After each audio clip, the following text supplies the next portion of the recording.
we are lucky today to be joined by an expert, no, para mas himayin pa natin itong issue na ito, no, para siguro mas mabigyang linaw pa kung ano ba yung mga sakop dito, ano ba yung sabihin ng jurisdiction, and moving forward, kung ano man yung maging desisyon ngayong hapon, ano yung posibleng maging kapalaran ni dating Pangulong Rodrigo Duterte. So para samahan tayo ngayong hapon, mga kasama natin muli sa ating coverage, Attorney Ruben Carranza, Senior Expert ng International Center for Transitional Justice. Attorney Carranza, maraming salamat po. We had a very insightful discussion noong confirmation of charges hearing. I hope na ipaliwanag ko na maayos itong ating how did we get here, no? The simplest way we can, kasi I think importante na maintindihan ng ating mga kababayan kung ano ba importansya nitong ngayong hapon. So Attorney Carranza, magandang hapon po. Maraming salamat sa pagsama sa amin ngayong hapon.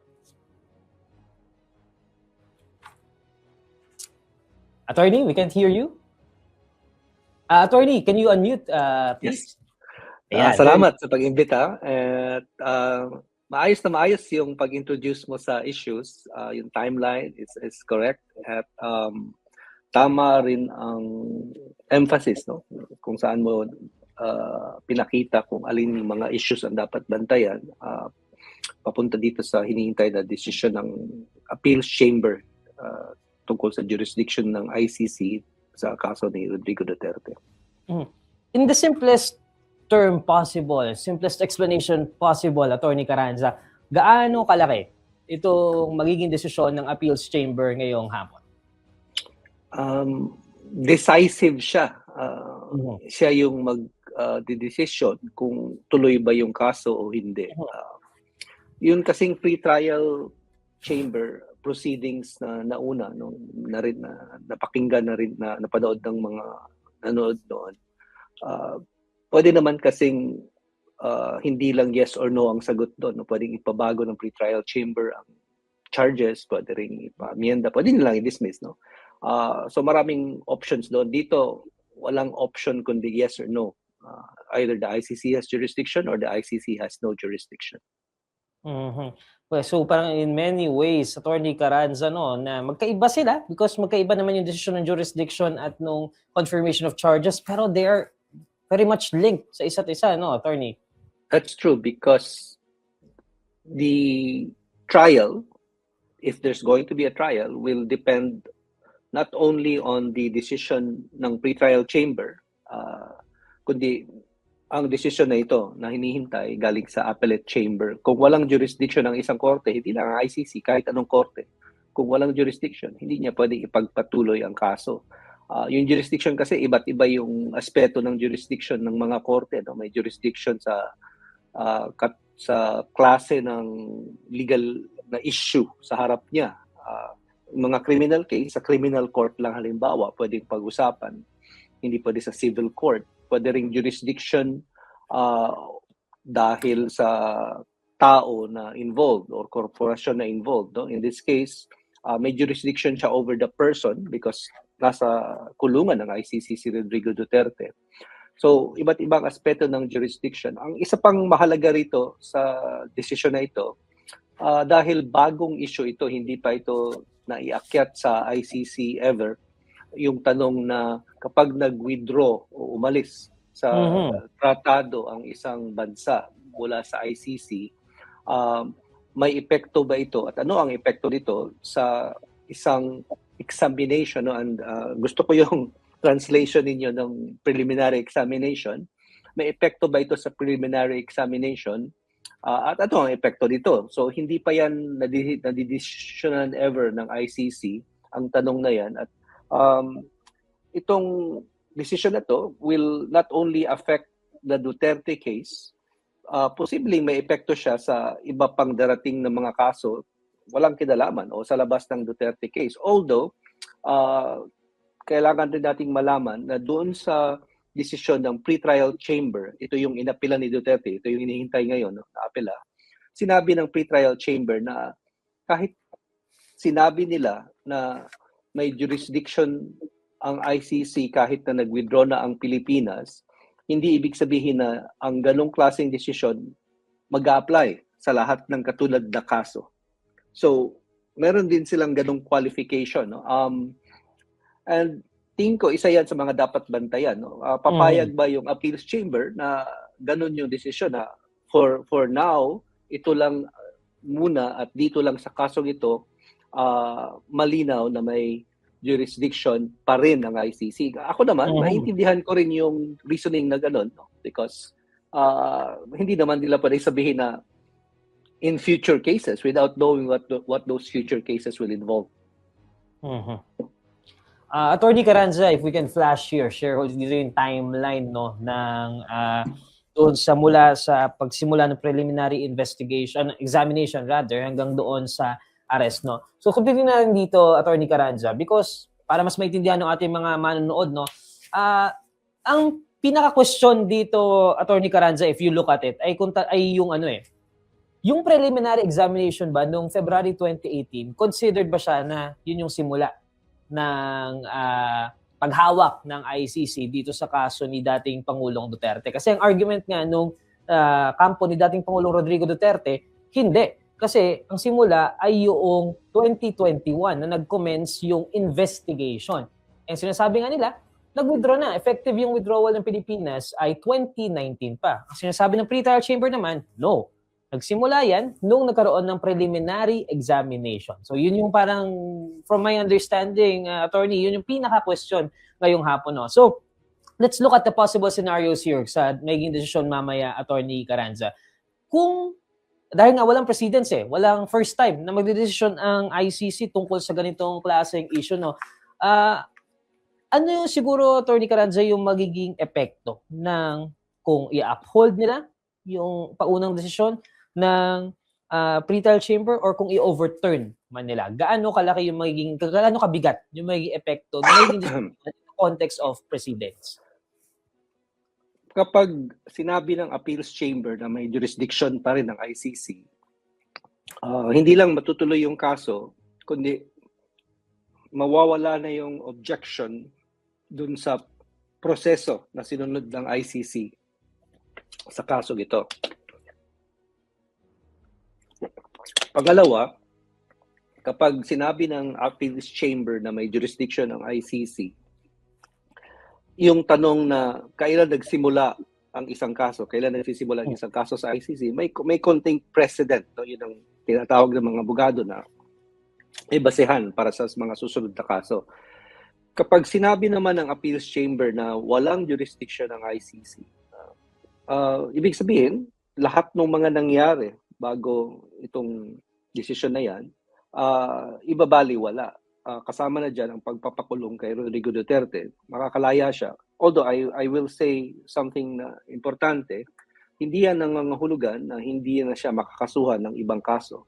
Hindi yan nangangahulugan na ang prosecutor wala na lang magagawa at pababayaan na lang umalis si Duterte. So, nangyari na kasi sa ICC, sa ibang kaso, although hindi tungkol sa jurisdiction ang issue, na kahit na na-acquit halimbawa ang isang tao, si Jean-Pierre Bemba, dating vice president ng isang bansa sa Africa, na-acquit siya doon sa main case, crimes against humanity, pero habang nakabinbin yung kasong yon, may kaso laban sa kanya na obstruction of justice dahil sinuhulan niya yung ibang mga testigo at nalaman ng korte, na-convict siya doon. So, dapat ikukulong siya. So, posibleng may mga ganyang issue. Hindi ko masasabi kung ano pa yung ibang mga kaso o investigasyon na pwedeng buksan ng prosecutor. So, kung dito lang sa jurisdiction ang titingnan, tapos na yung kaso, pero hindi ibig sabihin na wala pang ibang kaso o ibang investigasyon na pwedeng buksan tungkol sa Pilipinas, tungkol sa drug war ni Rodrigo Duterte. Attorney Carranza, please correct me if I'm wrong, no? Pero let me cite an example. So, kunyari, kaya kung gaano ka-importante itong magiging desisyon siguro ng ICC ngayong hapon, hindi lamang dito nga sa kaso ni dating Pangulong Duterte, but sa iba pang member states. Kaya actually, di ba, attorney, madaming bansa ang nakatutok ngayon dito sa magiging desisyon ng appeals chamber. Kasi maaaring, depende sa magiging desisyon ng ICC appeals chamber mamaya, pwede kung kunyari ako, isang bansa na miyembro ng ICC. Tapos narinig ko na parang may balak investigahan sa aking bansa. Depende sa magiging desisyon mamaya, pwede na akong mag-withdraw ng membership sa ICC dahil nga kapag pala nag-withdraw ko before ako maimbestigahan, hindi pa pala yun covered ng ICC jurisdiction. Tama ba yun, attorney? So, yan yung yan yung dalawang panig dito, no? And I think tama yung pagkaka-frame mo ng tanong. Dahil on one hand, ang mga abogado ni Rodrigo Duterte, tandaan natin, dalawa yung abogado niya, no? Hindi lang si Nicholas Kaufman. Isa pa siyang abogado, si Dov Jacobs. Na. Kilala ko si Dov, no?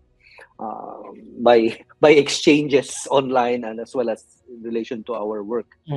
Si Dov Jacobs, may sinulat na kasi dati pa tungkol sa jurisdiction ng ICC at may sinulat rin siyang hiwalay na article tungkol dito mismo sa kaso ni Duterte bago pa siya kinuhang abogado ni Rodrigo Duterte. Technical yung argumento na ginagamit nila. Ang argumento nila, and as you said, yung preliminary examination, hindi pa yan yung process na sinasabi ng Article 127, Paragraph 2 ng ICC Treaty. Sa paningin nila, sa paningin ni Dov Jacobs, si Nicholas Kaufman at ni Duterte, nagsisimula lang ang proseso kapag nagbukas na ng investigation ang prosecutor. So very technical, very based on language yung kanilang argumento, no, kung ano yung mga ibig sabihin ng mga salitang ginagamit sa ICC Treaty. Sa kabilang panig, at ito yung argumento ng Office of the Prosecutor, at ito yung kinatigan ng pretrial chamber sa desisyon nila na unanimous, no, yung tatlong judges na may jurisdiction ang ICC kahit na nag-withdraw ang Pilipinas pagkatapos buksan yung examination. Sabi ng ICC, maraming dahilan, no? Pero ang para sa akin, pinaka-importanteng dahilan na sinabi ng pretrial chamber, sabi niya, kapag pinabayaan natin ang isang bansa umalis dahil yung pangulo niya o yung head of state or head of government ayaw mapasailalim sa International Criminal Court kung saan miyembro siya nung mga nung nagbukas ang examination, patatalo yung layunin kung bakit itinayo ang ICC. So it goes into the heart of the establishment of the International Criminal Court. It goes into the reason why the ICC was established. Pumapasok siya doon sa pinaka-dahilan kung bakit nagkaroon ng International Criminal Court para yung mga kaso ng war crimes, crimes against humanity, genocide, hindi basta-basta na lang mawawalang sala at walang paniningil na mangyayari dahil ayaw namang mag-file ng kaso, ayaw namang litisin sa bansa kung saan siya nangyari o sa bansang pwede siya sanang litisin. Sa ICC lang siya pwede litisin. So kung pwede ka palang mag-withdraw, pwede ka palang umalis, kapag tinatanong ka na, ano bang nangyari dito, mawawalang visa yung pagpapatayo mo ng bahay na basta ka na lang lalabas dahil ayaw mo nang pag-usapan yung pwede naman sanang pag-usapan na pumayag ka dapat pag-usapan. Attorney Carranza, balikan ulit natin yung timeline. Pasensya na po, pabalik-balik tayo dito sa timeline dahil nga first time nangyari ito no. So noong 2021, pinayagan ng ICC Chamber na magsimula yung investigasyon nga dito sa Pilipinas. And if we can go to the next slide, no, 2021 yan. By this time, hindi na miyembro ang Pilipinas ng ICC. Noong 2023 naman, Attorney Carranza, pinayagan ulit ng ICC Chamber yung prosecution na i-resume kasi nagkaroon ng brief pause yung kanilang investigasyon dito sa Pilipinas. So, again, twice ito, 2021 and 2023. If the ICC believes na back then, wala silang jurisdiction over this case, bakit nila papayagan na magkaroon pa ng investigation in the first place? Not just once, but twice back then. So, do you think itong decision ng 2021 and 2023 will affect the decision today by the appeals chamber? Will this be considered, itong anggulo na ito, na parang the fact na pinayagan namin mag-investigasyon, we believe we have jurisdiction? According to the lawyers of Duterte, it should. Dahil sinasabi nila na sa apela nila, binabanggit nila na yung pretrial chamber nung nag-autorisa na i-resume ang investigasyon, inakyat na nila ang tanong, may jurisdiction ba kayong i-resume ang investigasyon na ito? at nagkaroon ng isang desisyon na sabi nung 2 sa 3, hindi namin kailangang resolbahin yung tanong na yan dahil mayroon namang binuksan talaga ng investigasyon, no? Sabi nung isa, dissenting na judge, sabi niya, dapat pag-usapan na yung jurisdiction ngayon dahil ganun siya ka-importante. So, merong isang desisyon na hindi direkta tungkol sa jurisdiction pero nadaplisan, no? Nadaanan yung tanong na jurisdiction. Hindi yon inapila dahil hindi pinayagan ng pretrial chamber na i-apila yon dahil hindi naman tungkol sa jurisdiction ang tanong doon. No? Labas sa mga legal na issue, kaya nagkakaroon ng ganitong komplikasyon dahil nagbago yung isip ni Ferdinand Marcos Jr. tungkol sa kasong ito. Yan, mahalagang bagay yan. Hindi yan papasok sa argumento sa desisyon ng ICC Appeals Chamber ngayong araw na ito. Pero kailangan maisip yan ng mga nanonood na sa simula, nung naging presidente na si Marcos Jr., payag siya na hindi sumali ang Pilipinas sa ICC, payag siya na wag makipag-cooperate ang Pilipinas, nag-hire pa siya, no? Kumuha pa siya ng abogado on behalf of the Philippines to challenge the ICC's preliminary examination. Ang abogado na kinuha niya, ang pangalan ng law firm, 9BR, 9 Bedford Row, isang British na law firm, may abogado doon na nag-appear at sinabi, tumulong sa Pilipinas, tumulong sa Solicitor General para sabihin na hindi naman dapat pumasok sa ICC itong kasong to dahil ini-investigate ito sa Pilipinas, no? Yang law firm na yan yung law firm na kung saan nagtatrabaho yung abogado ni Duterte ngayon na si Dov Jacobs.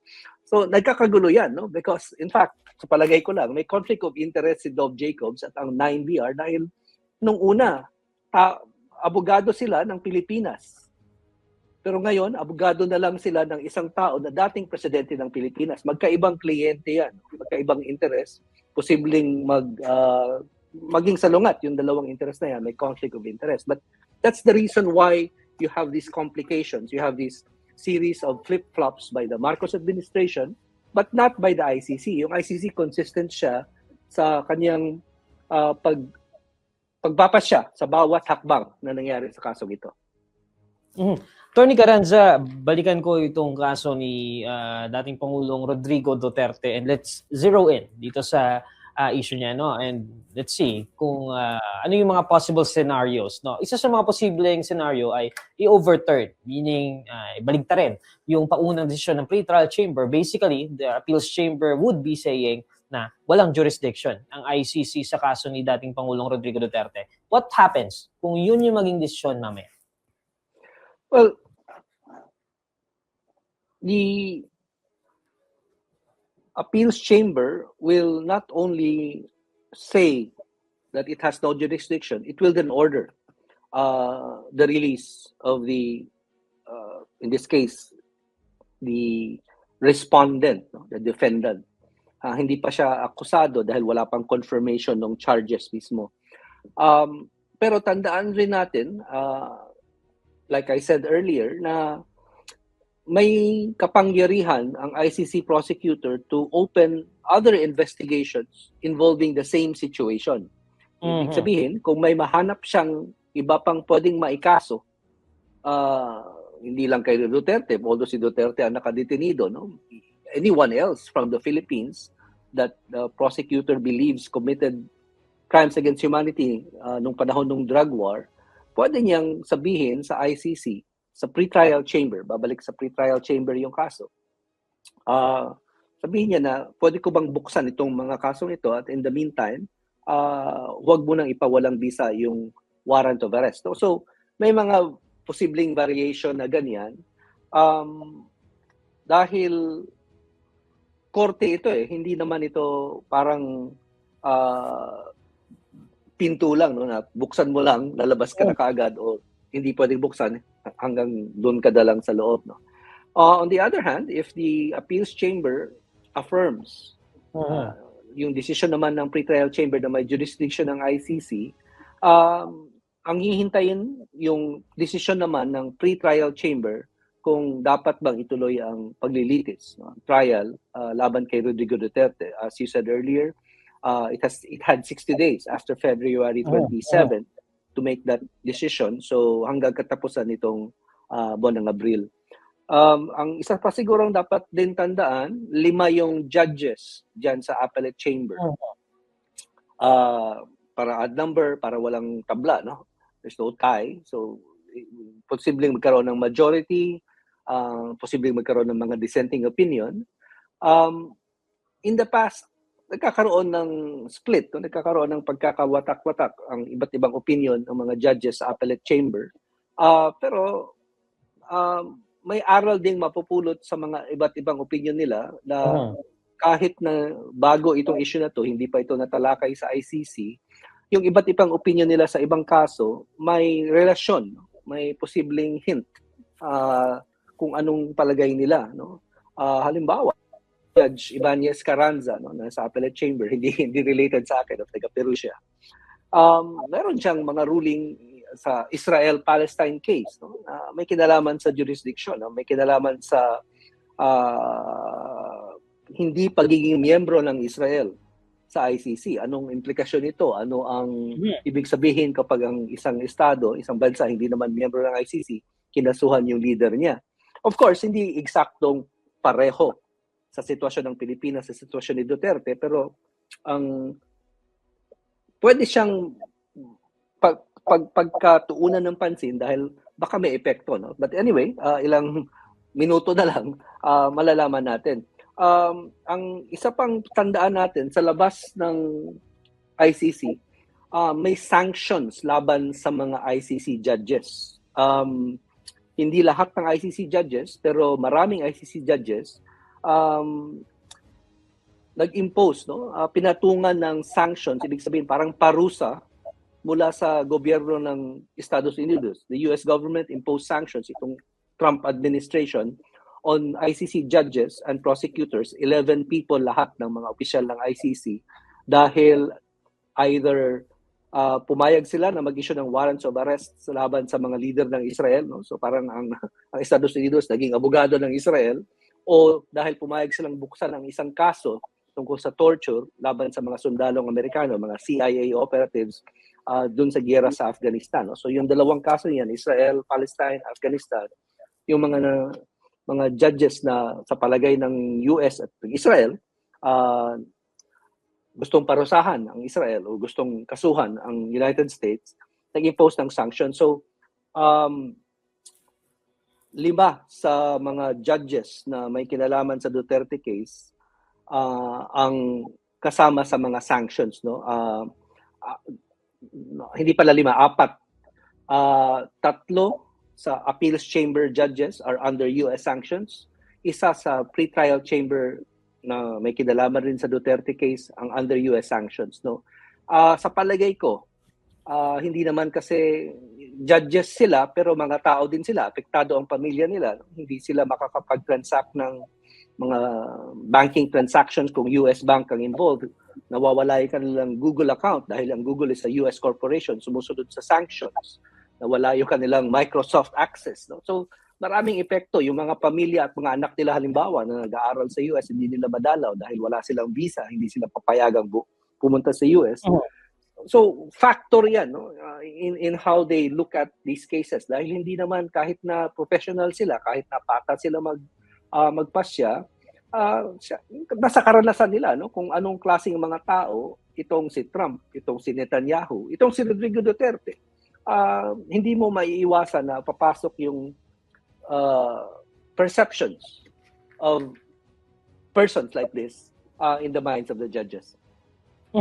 Attorney Carranza, again, in around 20 minutes, no, magsisimula na yung pag-deliver ng appeals chamber sa kanilang desisyon dito nga sa jurisdiction ng ICC over the case of the former president. No? Tama po ba yung pagkakaintindi ko sa inyo kanina? If i-overturn ng appeals chamber yung paunang desisyon ng pre-trial chamber 1, hindi siya assurance na makakalaya po si Pangulong Duterte. Tama po ba? In all likelihood, the appeals chamber will say that without jurisdiction, there was no basis to arrest and detain Rodrigo Duterte.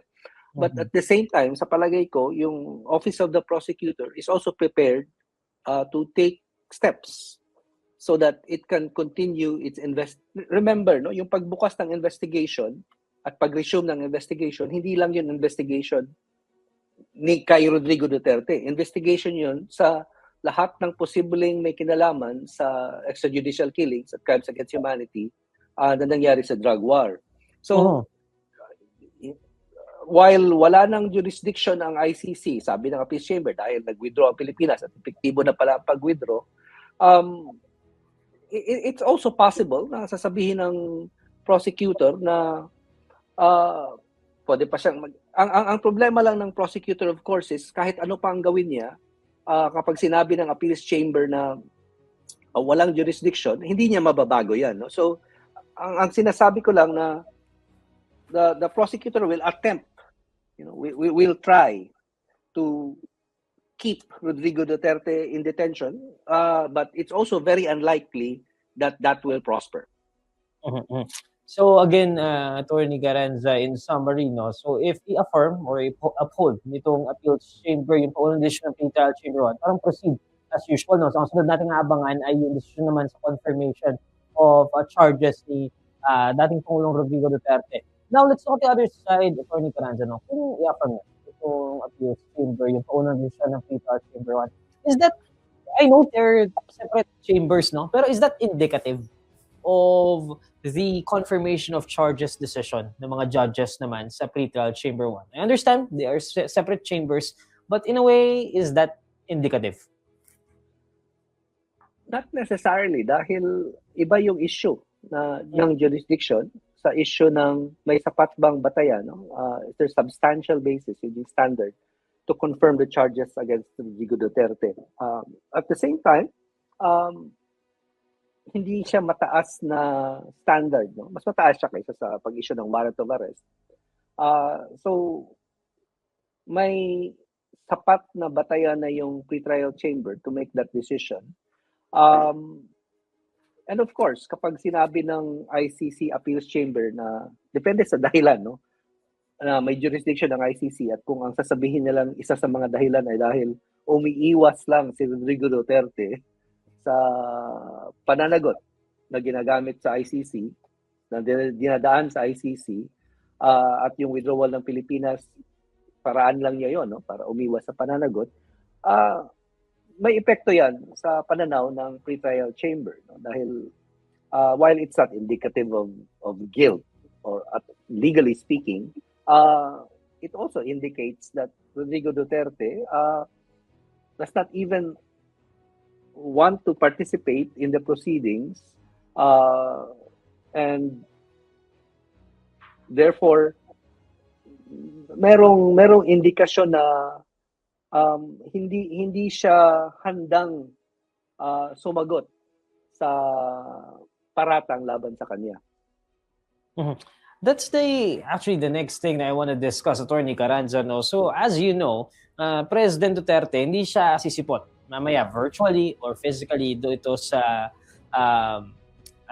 reading ng Appeals Chamber ng kanilang desisyon. Ganyan sa jurisdiction ng ICC. What does that tell you, Attorney Carranza?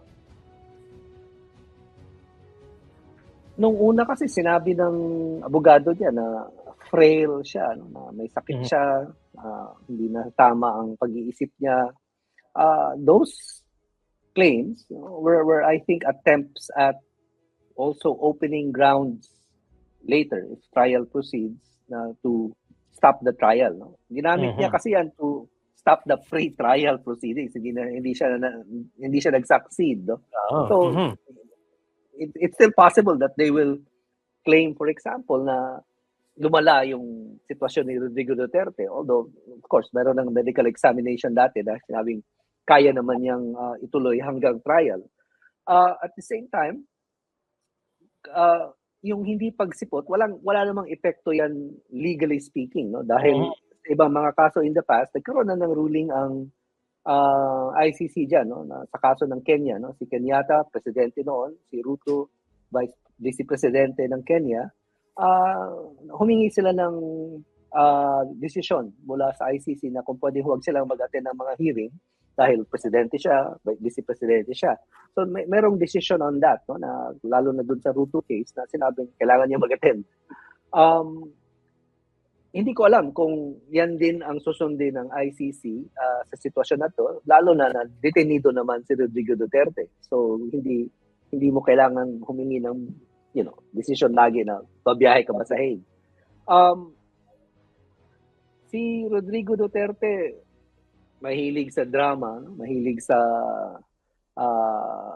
kwento-kwento na kung yung sitwasyon na kaya niya ginagawa yung drug war niya dahil gusto niyang salbahin ng mga Pilipino laban sa droga and all that, no? So consistent itong ganitong drama, no? Mahilig ang mga Pilipino sa drama. Gusto siguro ni Duterte at ng abogado niya na makita siya na para bang underdog siya, no? Siya yung inaapi rito. Kaya siya nakakulong, ayaw na lang niya magpakita. At the same time, tingin ko ginagamit rin niya ito na huwag siyang magpakita dahil pag nakita na katulad ng video niyo ngayon, no, na pwede pala siyang ilagay sa ilalim ng korte, pwede pala siyang litisin, pwede pala siyang singilin, no? Kung dapat siyang singilin sa pagpapatay sa drug war, ibig sabihin hindi malakas na tao na hindi mo pwedeng singilin si Rodrigo Duterte, no? At ibig sabihin may epekto rin yan sa ibang mga tao sa Pilipinas na nagpapakita na para bang they're above the law, that they cannot be held accountable.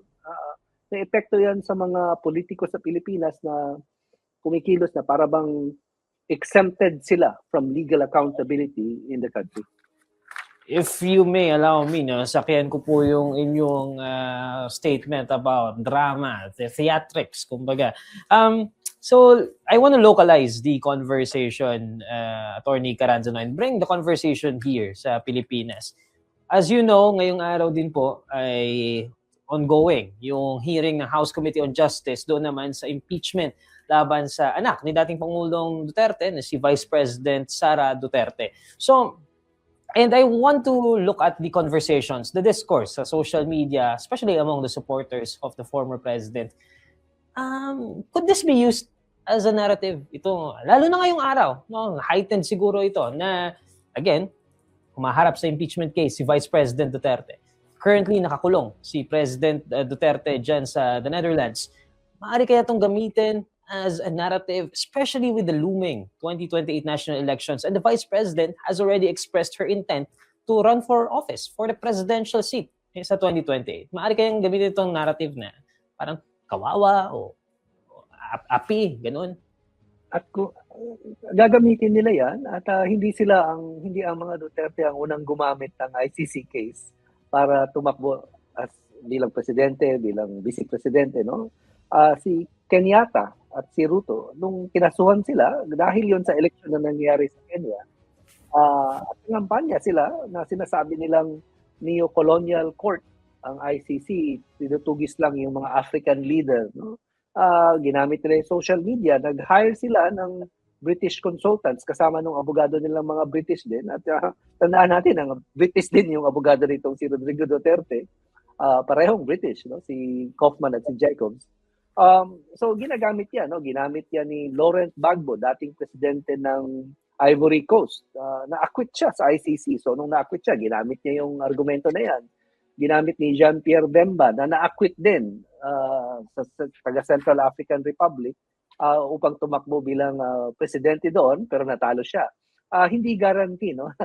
Na kapag may kaso ka sa ICC at ginamit mo yung kaso yun para ipalabas na inaapi ka, na ikaw yung biktima, na gusto lang nilang harangin ang pag-aakyat mo sa kapangyarihan, hindi guarantee na pag ginamit mo yung ICC as a weapon for political campaigns na uubra yan, no? Na magsasucceed ka. It can go either way.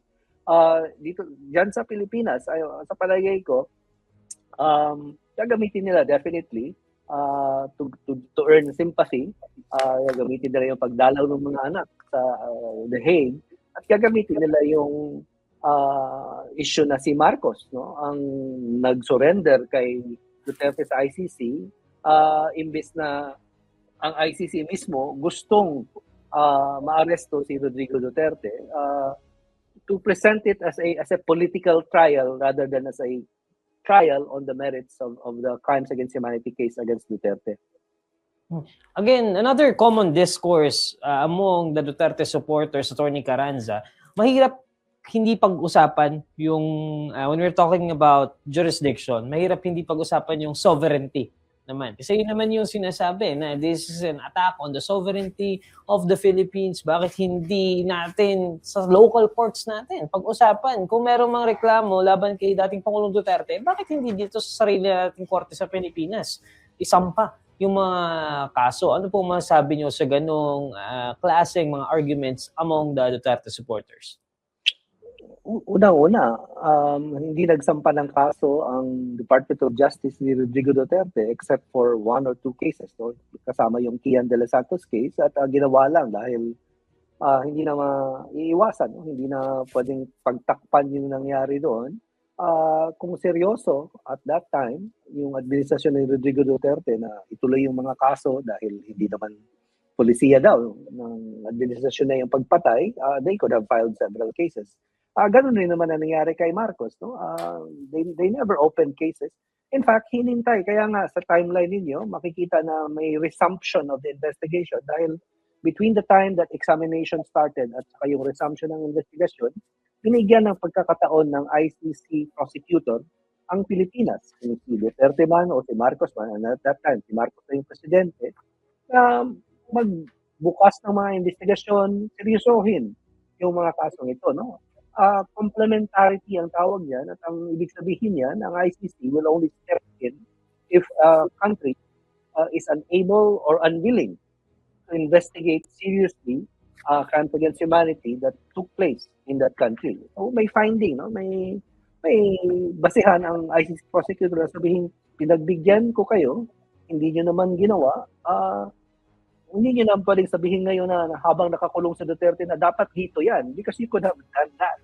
Pwede niya sanang gawin yan bago nakulong si Duterte, bago sinurrender ni Marcos si Duterte sa ICC, pwede niya sanang ipaimbestiga. At may batas sa Pilipinas, yung Republic Act 9851 na pwedeng gamitin to investigate and prosecute crimes against humanity. As a matter of fact, kung gusto ng mga Duterte o ng mga Marcos o kung sino man na kasuhan yung mga pulis, no? yung mga low-level policemen na kasama sa extrajudicial killing. So, pinagsususpetsahan na sila ang pumatay, pwede silang kasuhan under that law. Pwede silang kasuhan in courts that were designated by the Philippine Supreme Court to try crimes against humanity cases there. But no one has done that. Why have they not done that? Because they don't want accountability. Another one, Attorney Carranza, na common conversation, no? Because let's take this opportunity para malinawan siguro yung ating mga kababayan see different perspectives, no? Isa pa sa mga sinasabi, ba't di na lamang palayain si Pangulong Duterte? Granted na, again, it's not about innocence or guilt, it's about humanity. Matanda na yung tao, hindi na lamang natin palayain. Ano ba namang danger yung kaya niyang gawin o i-cause dito sa mga naging biktima ng drug war? Ano pong masasabi natin sa ganong klaseng view? Balikan ko yung Kenya case, no? Crimes against humanity, no? Laban sa presidente at vice presidente ng Kenya, si Kenyatta at si Ruto. Hindi sila nakakulong, no? Dahil pumayag sila nagpagpasamon lang at hindi warrant of arrest. Habang nakabinbin yung kaso, no? 13 people ang either namatay, kinidnap, o nagtago at yung iba sa kanila, mga testigo dapat sa kaso, nagbago ang isip, hindi na lang daw sila titestigo. Yan ang nangyayari kapag ang isang makapangyarihan, kahit na wala sa poder o lalo na kung nasa poder, hindi kinulong. No? Kaya nga yung ruling ng ICC pre-trial chamber doon sa warrant of arrest, sinabi niya na ang lakas pa rin ng influensya, hindi lang ni Duterte mismo, kahit na nakakulong, kundi yung pamilya mismo ni Rodrigo Duterte, si Sara Duterte, yung mga anak niyang kongresista o mayor. Malakas ang impluensya, malakas ang kapangyarihan na pwede pa rin mag-intimidate, no? Manakot sa mga testigo, At hindi lang sila mismo ang sinasabi ng ICC Pretrial Chamber na dahilan kung bakit hindi nila pinalaya si Duterte. Ang mga tagasunod ni Duterte, sabi nung Pretrial Chamber, merong pattern of harassment in effect, no? Ang sabi ng Pretrial Chamber na nakakatakot para sa mga testigo, para sa mga pamilya ng biktima, at mga pamilya mismo ng testigo din. No? So, may dahilan ang ICC Pretrial Chamber to keep him in detention. Okay, huling katanungan na lamang, Attorney Carranza. Ano po siguro yung kailangan bantayan mamaya ng ating mga manunood? Again, malinaw naman eh. Either the appeals chamber would overturn or affirm the decision of the pretrial chamber. Malinaw po yun. Na-discuss na rin natin in detail kung ano yung mga implications kung ano mga desisyon ng IC pretrial chamber. But I guess it's important for us to talk about the victims, no? Yung mga pamilya, ng mga biktima ng war on drugs, sila yung nasa gitna nito. And some supporters of the president would say na, we understand, pero hindi ba natin nakikita yung magandang nagawa naman ng war on drugs ni Pangulong Duterte? So, in the grand scheme of things, how do we settle that?